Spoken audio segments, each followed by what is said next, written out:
अर्चना पांडे आप सभी का स्वागत करती हूँ। आज हम कारक के भेदों पर चर्चा करेंगे। जैसा कि पिछले वीडियो में हमने कारक एवं कारक के भेद एवं उसके प्रसंग चिन्हों पर चर्चा की थी, आज हम कारक के भेदों पर विस्तृत जानकारी प्राप्त करेंगे। तो आइए देखते हैं। प्रथम नंबर पर है कर्ता कारक, जिसका प्रसंग चिन्ह है ने। कर्ता यानी कार्य करने वाला। संज्ञा या सर्वनाम के जिस रूप से कार्य यानी क्रिया करने वाले का पता चले उसे क्या कहते हैं? उसे कर्ता कारक कहते हैं। यहाँ पे कुछ उदाहरण भी दिए गए हैं। उमेश पढ़ता है, पुजारी ने पूजा की, बच्चा सोता है, ममता ने सब्जी काटी। तो मुख्यतः जो कार्य कर रहे हैं, जैसे उमेश पढ़ रहे हैं, उसके बाद पुजारी पूजा कर रहे हैं, उसके बाद बच्चा सो रहा है, ममता सब्जी काट रही है। माने मुख्यतः जो कार्य कर रहा है वही यहाँ पे कर्ता कारक कहलाएगा, यानी क्रिया को करने वाला ही हमारा कर्ता कारक कहलाता है। अब आपके मन में एक प्रश्न होगा कि उमेश पढ़ता में तो ने नहीं लगा है, लेकिन पुजारी ने पूजा की। तो यहाँ पे मैं आपको एक बात बताना चाहती हूँ कि जैसा कि आप जानते हैं कि क्रिया के दो रूप होते हैं, अकर्मक एवं सकर्मक। तो जहाँ पे अकर्मक क्रिया होती है, अकर्मक क्रिया में ने नहीं लग रहा है, लेकिन सकर्मक क्रिया में, सकर्मक क्रिया जो भूतकाल में घटित हुई है उसमें ने लगता है। अकर्मक क्रिया वह होता है कर्ता जो क्रिया करता है, जो काम करता है, जिसका प्रभाव कर्म पर ना पड़ के जो कार्य कर रहा है कर्ता उसी के ऊपर पड़े, तो वहाँ पर अकर्मक क्रिया होती है।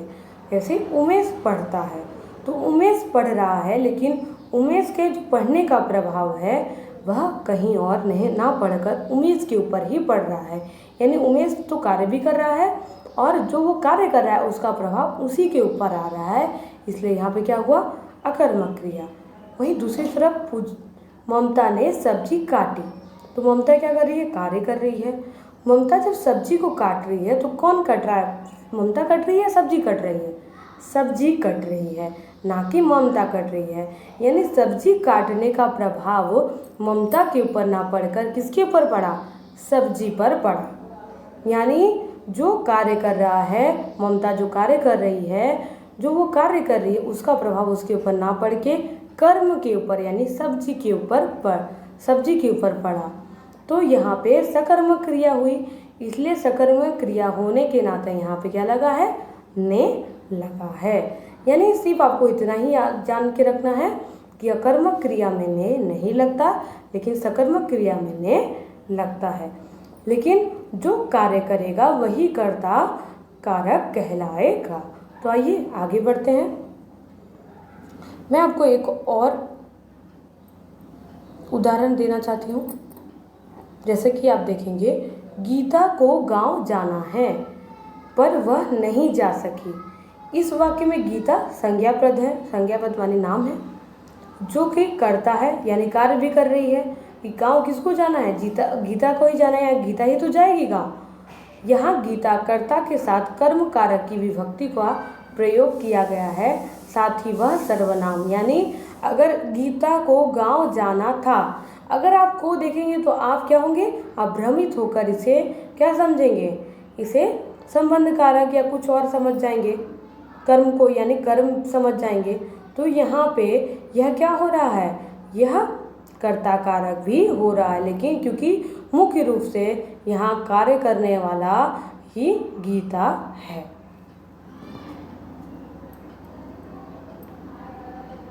अब बढ़ते हैं दूसरे कारक की तरफ, कर्म कारक। कर्म कारक यानी वाक्य में जिस संज्ञा या सर्वनाम शब्द पर क्रिया का फल पड़ता है वही कर्म कारक कहलाता है।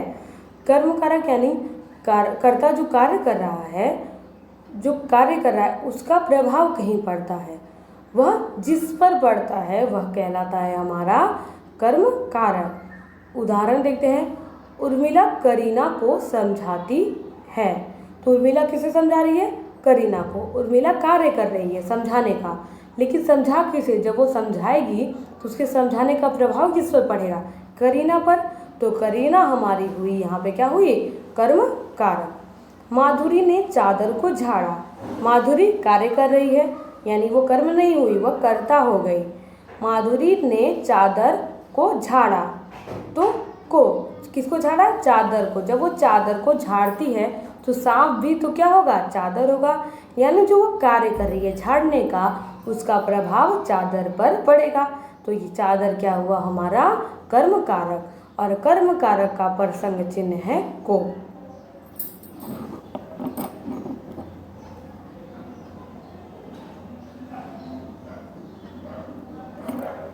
तीसरे नंबर पे है करण कारक।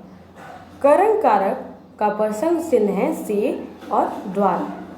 अब कर्ता जो कार्य यानी जो कार्य करने वाला है, वह जिस माध्यम से कार्य करता है उसे करण कारक कहते हैं। यहाँ पे माध्यम सोर्स हो रहा है, उसी के द्वारा ही वह कार्य कर रहा है। जो कर्ता जो कार्य करना चाहता है, किसके द्वारा?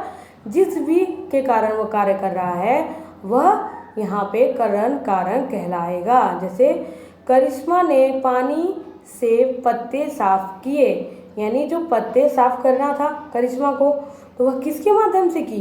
पानी से की। तो पानी क्या हुआ? यहाँ पे माध्यम बना, इसलिए यहाँ पे करण कारक हुआ। देखिए अगले उदाहरण।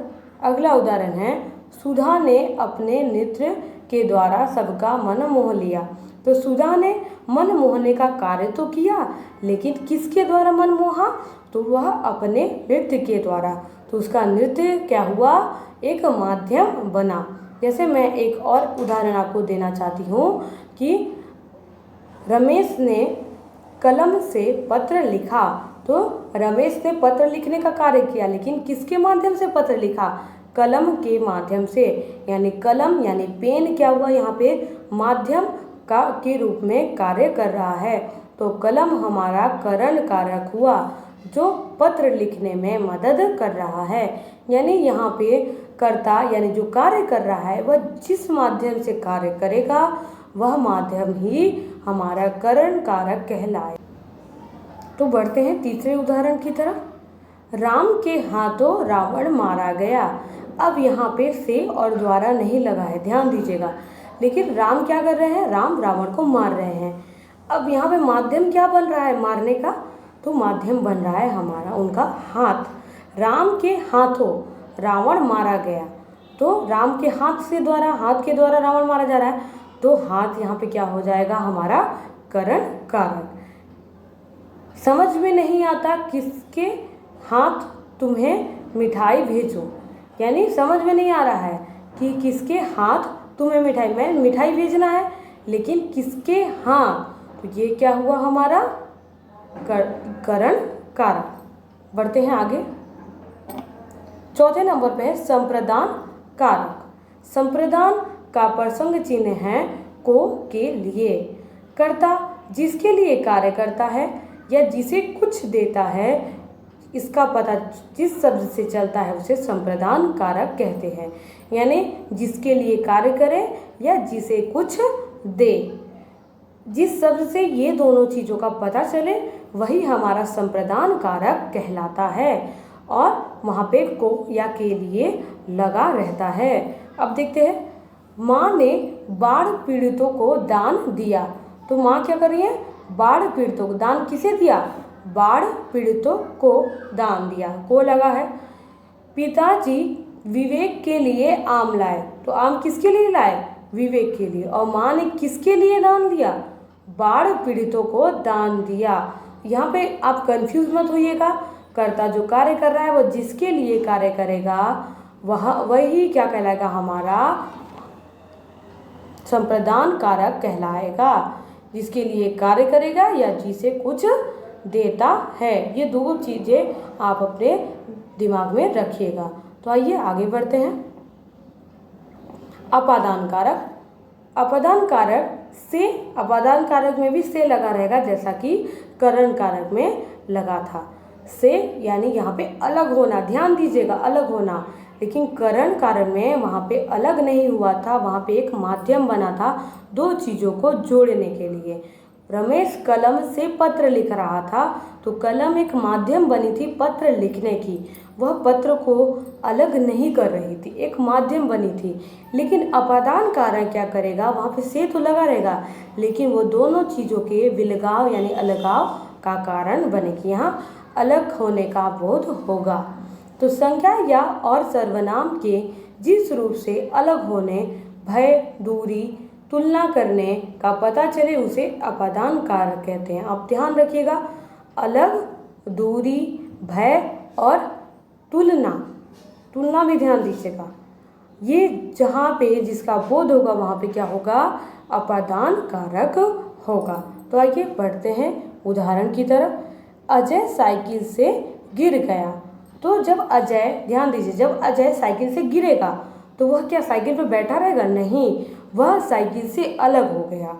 तो यहाँ पे क्या हुआ, अपादान कारक। गीता रश्मि से पतली है, यहाँ पे कंपेयर किया जाता है, तुलना। गीता रश्मि से पतली है, यानी दोनों चीज़ें अलग अलग हैं।